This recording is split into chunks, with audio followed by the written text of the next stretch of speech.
বিশ্বাস করেন, আপনারা যদি এই মুরগির মাংসের ভর্তাটা একবার বানিয়ে খান, আমার বিশ্বাস আপনারা বারবার খেতে চাইবেন। আসসালামু আলাইকুম, সবাই কেমন আছেন? আলহামদুলিল্লাহ, আমি ভালো আছি। তো ফ্রিজ থেকে খুলে দেখি কি 2 টুকরা মাংস আছে। তো এই মাংসগুলো কি করব ভেবে পাচ্ছি না। তো ভাবলাম যে মুরগি মাংসের রেসিপি করি, ভর্তা করি। তো এখানে মুরগি মাংসটা নিয়ে ভিজিয়ে রেখেছিলাম অনেকক্ষণ, তারপরে একটু ছোট ছোট টুকরা করে কেটে নিচ্ছি যেন তাড়াতাড়ি করে ইজিভাবে হয়ে যায়। আপনারা চাইলে আপনাদের মন মতন করে কাটতে পারেন, বড় সাইজও রাখতে পারেন, ছোট সাইজও করতে পারেন। আমি যেন তাড়াতাড়ি সিদ্ধ হয়ে যায়, এই জন্য আমি একটু ছোট ছোট করেই টুকরা করে নিয়েছি। আর এগুলো একটা পাত্র বটে ভিতরে উঠিয়ে নিচ্ছি। একটু আলু দিয়ে দিয়েছিলাম অফ ক্যামেরাতে, একটা আলু দিলে হয়তো একটু আঠালো আঠালো হবে। তো একটু আদা রসুন দিয়েছি, লবণ দিয়েছি, সাথে মরিচের ফাঁকি দিয়েছি। যেহেতু একটু ঝাল ঝাল করে ভর্তাটা করব, তাই একটু মরিচের ফাঁকি দিয়ে খুব সুন্দর করে একটু নাড়াচাড়া হাতে মাখিয়ে নিচ্ছি। আর একটু এই পানি দিয়েই কিন্তু আমার সিদ্ধটা হয়ে যাবে।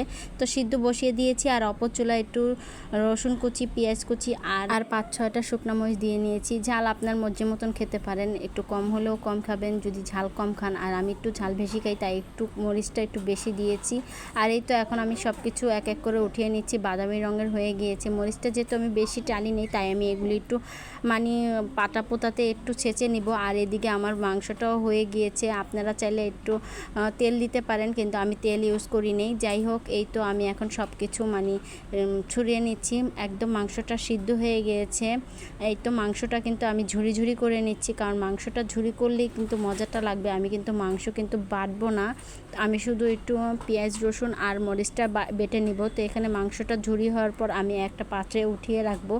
ওঠানো হয়ে গেলে আমি এখন এর ভিতরে দিয়ে দিব ওই রসুন আর শুকনো মরিচ যেগুলো আমি ভেজে রেখেছিলাম, সেগুলো আমি পাটা একটু হালকা পাতলাভাবে পিষে নিব। একটু লবণ দিব, যেহেতু আমি মাংসে লবণ দিয়েছি, তাই বেশি একটা লবণ ইউজ করব না, হালকা পাতলা লবণ ইউজ করব। তো এখানে একটু বেটে নিচ্ছি। আমি একটু আদা বাটাই করে নিব, বেশি একটা মিক্সিং করব না, কারণ আমি এটা হাতে আবার ডলে নিব, তাই একটু বেশি মিক্সিং করলাম না। আর মরিচটা কিন্তু আমি আস্তে আস্তেই রেখেছি, হালকা পাতলা ডলেছি। আর এখানে আমি এখন মাংসের টুকরোগুলো দিয়ে দিচ্ছি, আলুর সাথে মাংস যেগুলো ছিল সেগুলো দিলাম।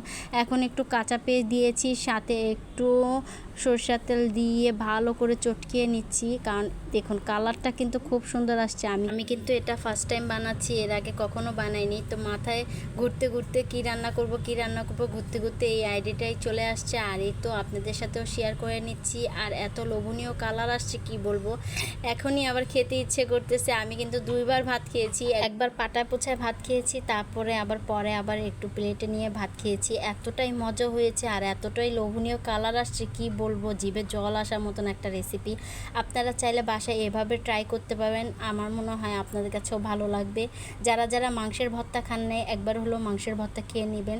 আমি কিন্তু গরুর মাংসটা কখনো ট্রাই করিনি, ইনশাল্লাহ একদিন ট্রাই করে আপনাদের সাথেও শেয়ার করব। আর এই তো একটু পাটা পোছা ভাত না খেলে তো হয় না, তো পাটায় কটা ভাত নিয়ে নিয়েছি। আর এত তৃপ্তি সহকারে খেয়েছি, এতটা ঝাল হয়েছে কি বলবো, অনেকটাই ঝাল হয়েছে। আপনারা চাইলে বাসায় এভাবে বানিয়ে খেতে পারবেন, আশা করি ভালো লাগবে। ভালো লাগলে শেয়ার করে দিবেন।